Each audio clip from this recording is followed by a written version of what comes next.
사람들은 사실은 자기가 책을 고른다고 생각하지만 어느 정도는 이 미리 고려된 어떤 설계 안으로 들어가서 유도되는 거잖아요. 이런 것들도 유쾌한 건 아니잖아요, 당해보면. 그러니까 이제 지금 서점들의 비즈니스 모델 중에서 네. 소위 매대에 누워있는 네네. 그 평만큼 돈을 받는 모델이 꽤 효과적이거든요. 근데 이게 우리가 포털에서 배너 광고 팔던 거랑 똑같은 거예요. 눈에 보이는 곳에 광고를 놓고 있던 거를 다만 서점의 물리적 공간에서 매대에 누워놓은 거죠. 근데 거꾸로 얘기하면 우리가 그 이상의 검색 방법이 없었기 때문이에요. 지금 보시면 서점 가서 꽂혀있는 책은 보려면 품이 들죠. 또 한 가지 뭐가 있냐면 그건 이제 좀 아웃데이트된 느낌이잖아요. 그렇죠.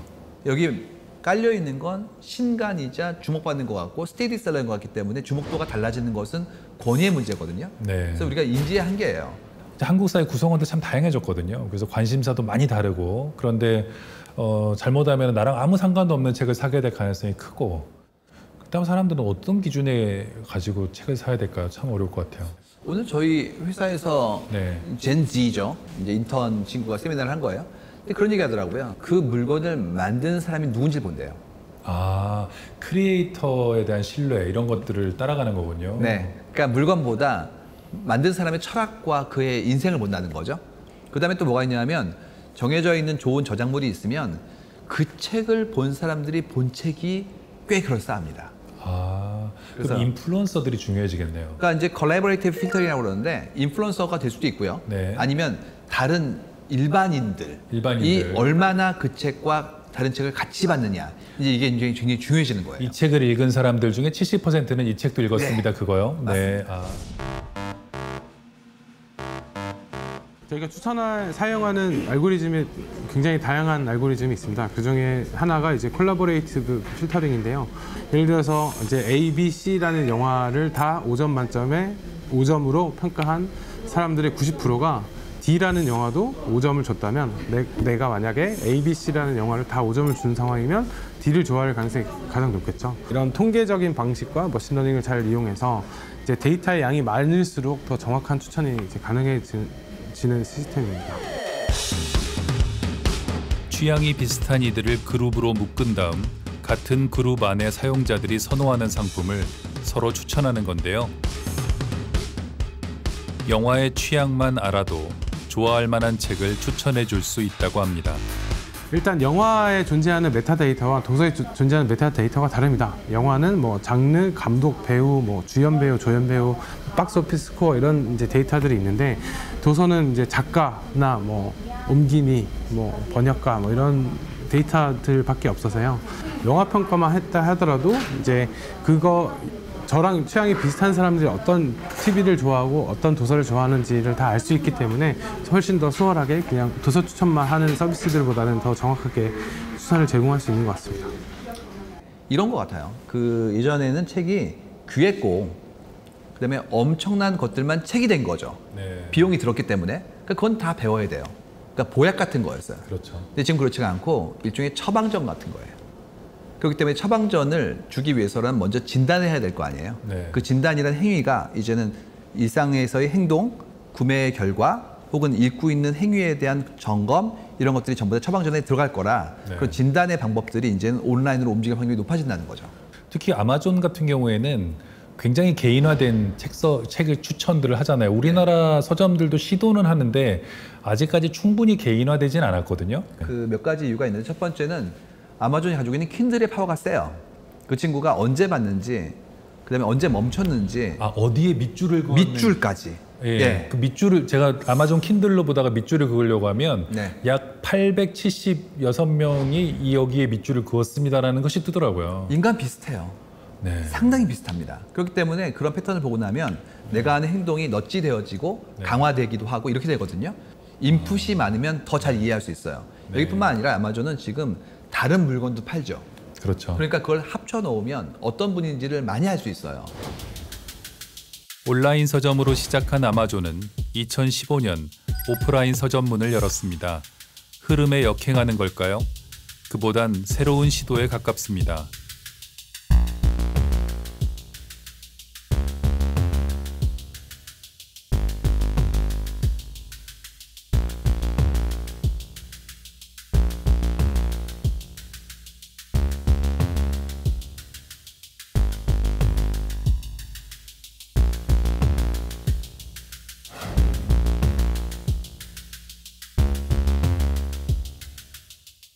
그러니까 아마존 같은 경우에는 전체 매출의 35% 정도가 추천한 걸로 만들어져요.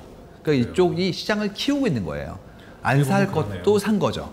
아, 그렇다면 이 알고리즘이 우리를 유도할 것을 걱정하기보다 만약에 책을 많이 사람들에게 읽히고자만 한다면 오히려 잘 설계된 개인화된 어떤 추천 알고리즘 이게 더 중요하겠네요. 그렇죠. 굉장히 중요해요.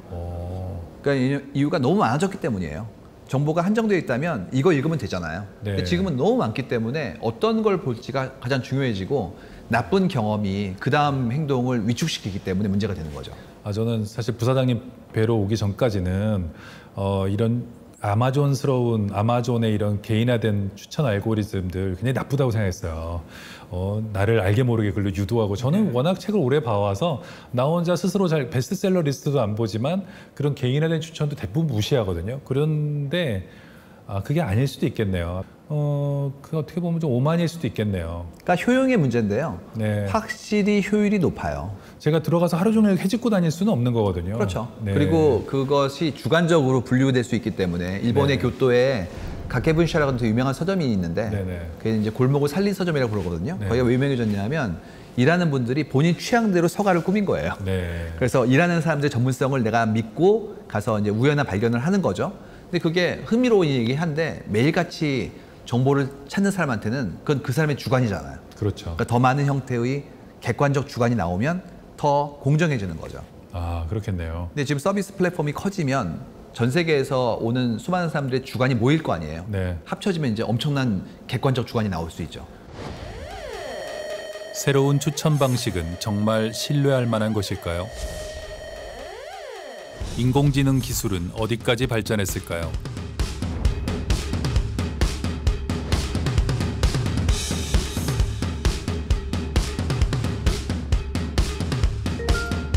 독일의 출판사 인키트는 설립 첫 해에 출판한 책 대부분이 베스트셀러에 올라 화제가 됐습니다. 이들은 베스트셀러를 예측할 수 있는 특별한 기술을 고안했다는데요. 어떻게 독자의 취향을 읽은 걸까요? Das funktioniert mit Data Science, das heißt mit ganz viel künstlicher Intelligenz. Wir können also sehen, wann liest ein User Chapter für Chapter für Chapter und hört nicht mittendrin auf oder fängt eine Woche später an nochmal zu lesen oder liest viel langsamer, viel weniger. Das heißt, da gibt es ganz, ganz viele Faktoren, in denen wir schon mit sehr, sehr wenigen Usern erkennen können, ist ein Buch wirklich. 독자의 행동을 기반으로 한 알고리즘은 독자의 반응이 누적될수록 정확해진다고 합니다.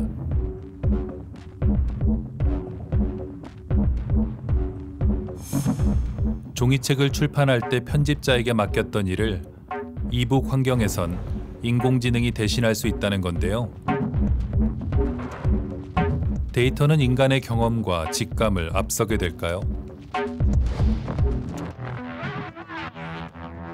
Also wir glauben prinzipiell, dass alte, traditionelle Verlage natürlich langsamer sind als wir sind schneller und wir sind objektiver. Das heißt, bei uns gibt es keinen Menschen, der ein Buch liest und dann entscheidet, ja, wir nehmen dieses Buch oder nein, wir nehmen dieses Buch nicht. Und daher glauben wir einfach, dass wir wirklich unabhängiger sind, wirklich weniger darauf achten, was ist eigentlich der Hintergrund und mehr darauf gehen, was will eigentlich die Leserschaft, was möchten die einzelnen Leser und darauf können wir besser Einfluss nehmen und das können wir auch noch schneller und daher sehen wir da einen Vorteil gegenüber alten, bestehenden Publishern. 오랜 세월 출판 여부를 결정한 건 편집자들이었습니다. 프랑스의 갈리마르 출판사는 작가라면 누구나 한 번쯤 작업하기를 꿈꿀 만한 권위 있는 출판사입니다. 이곳의 편집자들은 현대 문학의 거장이 될 제목과 가치 있는 작품을 꾸준히 발굴해 왔습니다.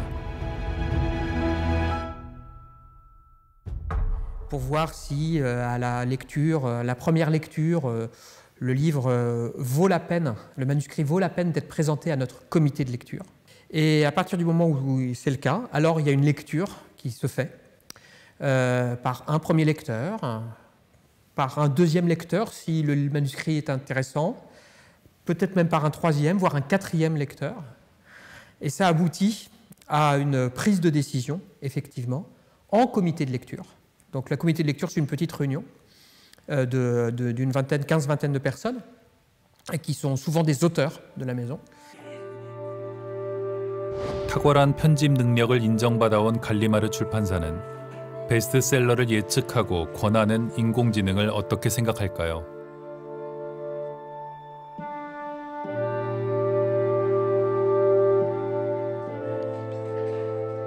Et c'est la remarque on pourrait tout à fait imaginer que, et d'ailleurs certaines sociétés le proposent, qui font en recherche et développement, prennent des manuscrits, croisent et disent ouais, fait une sorte de rate, enfin de classement un peu automatisé en disant celui-là a des chances d'être un bon livre, celui-là a des chances d'être bien écrit, etc.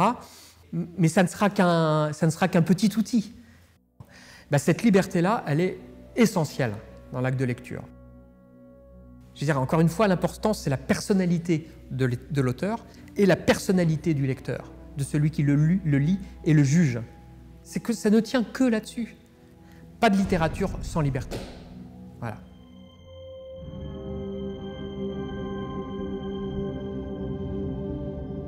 알고리즘은 우리의 행동을 읽어 취향을 예측하고 우리가 좋아할 만한 것을 추천해 줍니다.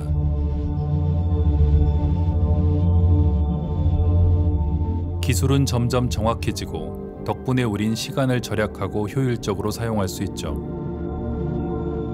하지만 독서는 내게 맞는 책을 잘 찾는 것으로 끝나는 게 아닙니다.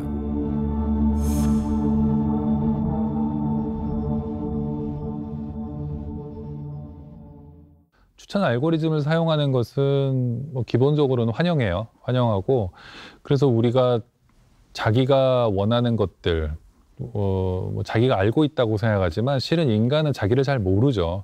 저도 집에서 이제 그런 추천 알고리즘들이 추천해준 영화라던가 이런 것들 한 번도 본 적이 없는 영화인데도 보면 생각보다 굉장히 재밌어요.